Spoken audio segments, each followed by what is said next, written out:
So I have a lot of people asking me questions regarding Donald Trump and how I feel about his recent comments about Hillary Clinton. How I also feel about whether this guy is serious or not as far as really becoming president. We had a great conversation about it the other day, actually, and I'll say this. I was doubtful at first, and I did some research, and then I assumed that, well, quote unquote, he's the Illuminati's pick. And now that I'm looking at it, I really honestly think that this guy not only has the potential to become president, I believe that everything that we're seeing has been orchestrated ahead of time. So, all of the shock factor antics that he's using, um, you know, it's just like the Republican Party to do that, first off. Secondly, it goes beyond the Republican Party because we all know that there's nothing conservative about Donald. So we know, he's Republican, but he's liberal, and he's just very, very over the top. A term that I actually heard used by TYT's Chink was Kim Jong Trump. I actually enjoyed hearing that. That was pretty funny. But it's actually true, though. I mean, this guy's an egomaniac, and according to every poll, people love the fact that he's an egomaniac, and I think it's part of that is because we live in a country full of egomaniacs, full of people that feel like they have entitlement. Um, it's really sad because when we start to talk about our Constitution, you have to start asking questions like, is the Constitution even important to Obama? I mean, not Obama, I'm sorry, to Trump. We know it's not important to Obama. We already know that. Since I actually made that blunder, let me say this. I personally believe that what we see Obama doing as far as setting up the TPP, especially the TPP, and also the Paris Agreement on climate change, I believe that those things are for two reasons, two possible reasons. The first reason being, it's going to be for the next president that comes into office to be able to utilize all of the loopholes and all of the negative things that are actually included in these agreements. That's one thing.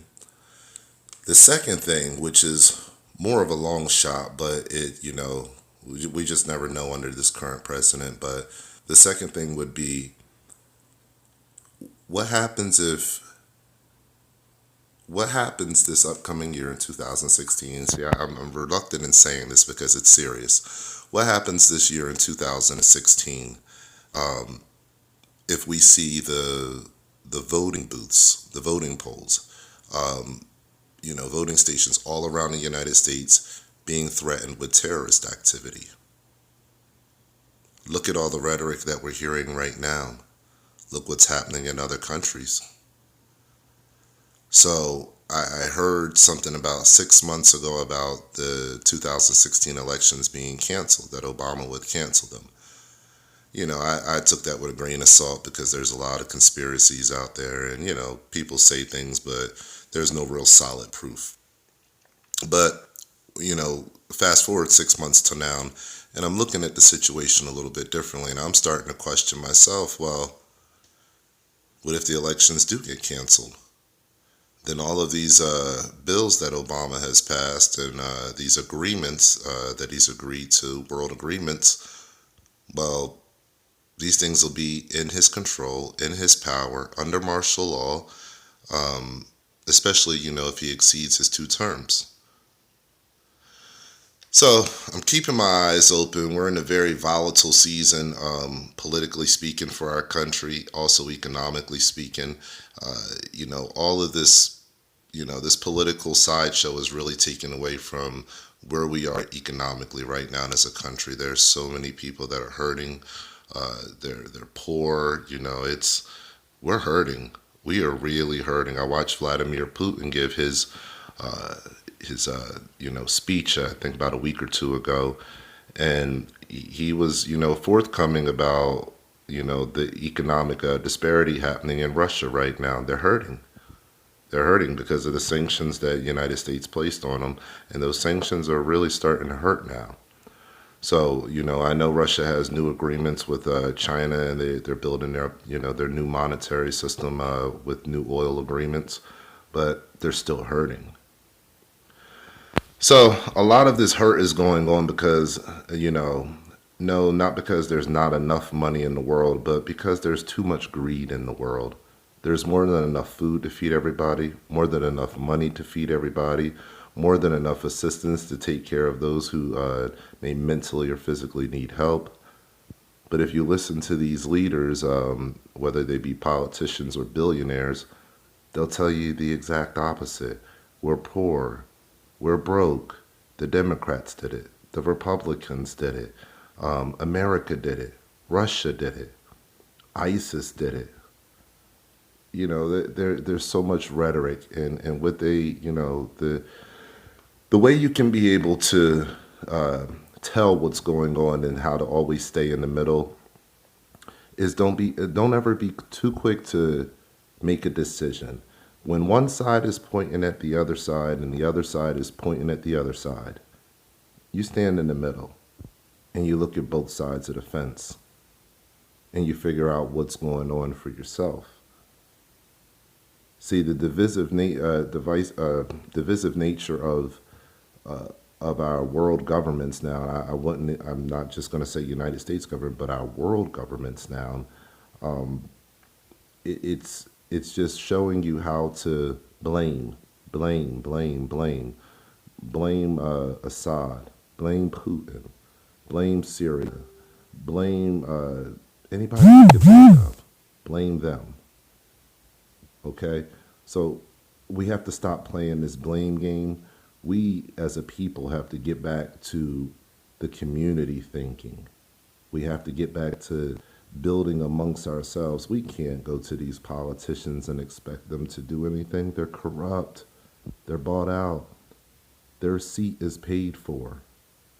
It's paid for by us, and it's paid for even more so by the special interest groups. Donald Trump is a special interest group. He has funded all of the, well, not all of the politicians, but a lot of the politicians. That means he's directly funded corruption. So if you want someone in office that's directly funded corruption and that spews the most vile, disgusting things that a world leader could spew on a public stage, then go right ahead and vote for this guy. I didn't see it coming. I thought maybe it might happen. Now I'm actually a little bit nervous that this guy actually might be president. And if that's the case, I think we have a lot of brain dead people in our country. I'm just going to keep it honest with you. Anybody that pays a cell phone bill can just go to Google and type in information and search for information about this guy, and you'll realize that he's not an obvious pick. He's an entertainment sideshow, and in our entertainment culture, most of America is starting to eat that up, whether the publicity is good or bad. We have to really start questioning, what are we supporting? What's going on here? Some answers need to happen.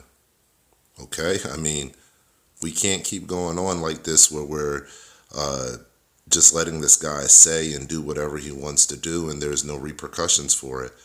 What's going to happen the next election cycle when another billionaire gets on stage with more outrageous claims? Who's wildly more successful than Donald Trump?